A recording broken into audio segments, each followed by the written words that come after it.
the real deal. What's up, guys? Welcome to the Real Deal Airsoft. This episode is specifically dedicated to how to tune an adjustable nozzle, and it's applicable for any of your Airsoft gearboxes. It's the same process throughout. We're going to be analyzing two specific points, one for air seal, which is when the tappet plate is all the way forward, and one for feeding, when the nozzle is retracted all the way back. And we're going to be analyzing these 2 points, and we're going to be adjusting this nozzle. By the end of this video, you're going to be able to have wicked FPS compression. So let's get right into it. First things first, I just want to mention that the majority of these parts can be found on www.therealdealairsoft.com. Hop unit, inner barrel O-ring spacers, which basically stabilize the inner barrel and press the hop unit firmly to the gearbox shell, gears, MOSFET, cylinder head. Let's get into it. So the first thing I do is I'll take the stock nozzle length and I'll measure that. This is the nozzle that was with the AEG at the time, and this is the only one I have from the customer. If you have a stock gearbox, take the stock length, take your calipers, and measure it. So to start off, we have 21.4 millimeters. So that is what I adjusted this nozzle to. I don't know if it's the right size, but we're going to find out. It's not a guessing game, it's guaranteed. With a max hop unit, it's a little easier to do this job because if you take a look, you can see the bucking lips right there. The first thing we're going to be working on is the air seal. I want to be able to tune this nozzle so that the tip, the bevel of this nozzle is pressed up against the lips of this bucking. So the first thing you'll do is you'll have the tappet plate in the most forward position, and you're going to take your hop unit. You don't even have to insert it like this, but I usually do it like this because I looking through here or whatever. Whatever way is easier for you, press the hop unit firmly up against the gearbox shell like so.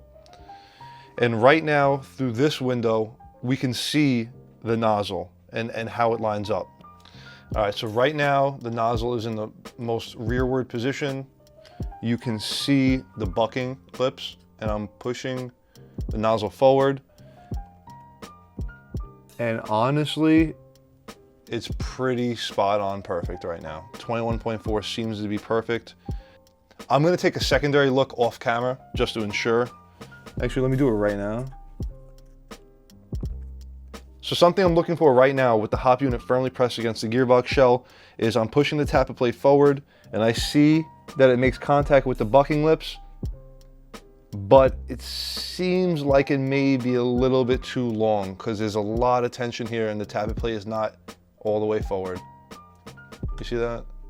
So I personally would, back off the threads and make this nozzle smaller.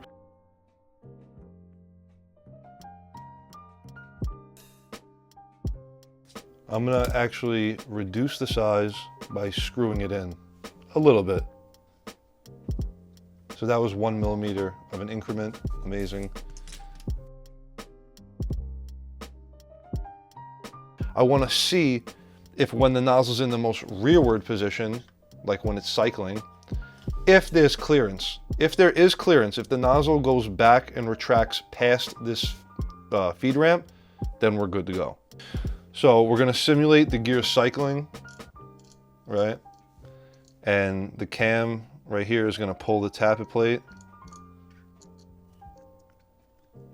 right about there. That's as far as it's going to go.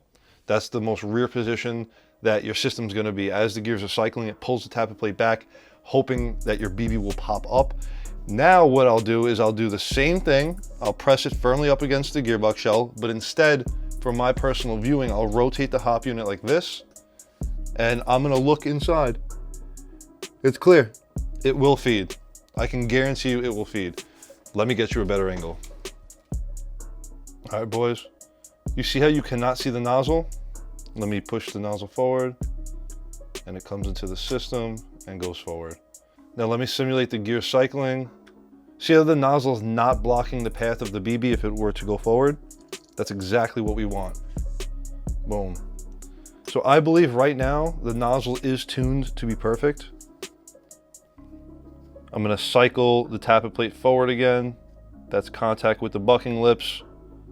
That's perfect, and that's all the way forward.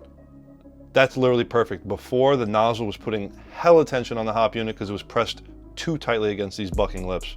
So right now, I believe 21.2 is the perfect length for this gearbox. Now that the nozzle length is perfect and we're happy with it, Max says to drop a bead of Loctite right along these threads right here. Let that cure and then reassemble the gearbox. By putting Loctite on these outside threads, it'll create a nice little bond and it won't back out. Just so you guys know, it's extremely tight. The Max Model company already applied some Loctite and it's super stiff to undo it. So never in my life have I had a nozzle back out. Just want to throw a disclaimer out there.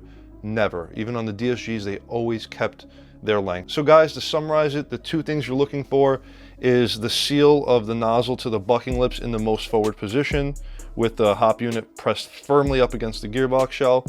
And the second thing is for feeding, when the tappet plate, you want to cycle your gear, and the tappet plate is in the most rear position, does it create an obstruction in the path of the BBs? And in this case, it does not. If you want to grab this nozzle, you guys know exactly where to get it. That's all for this quick tech tip. If you enjoyed the video, share the channel to a friend who hasn't heard about the real deal. It seriously helps. Drop a comment down below, ask me a question. Until next time, see you on the workbench. The real deal.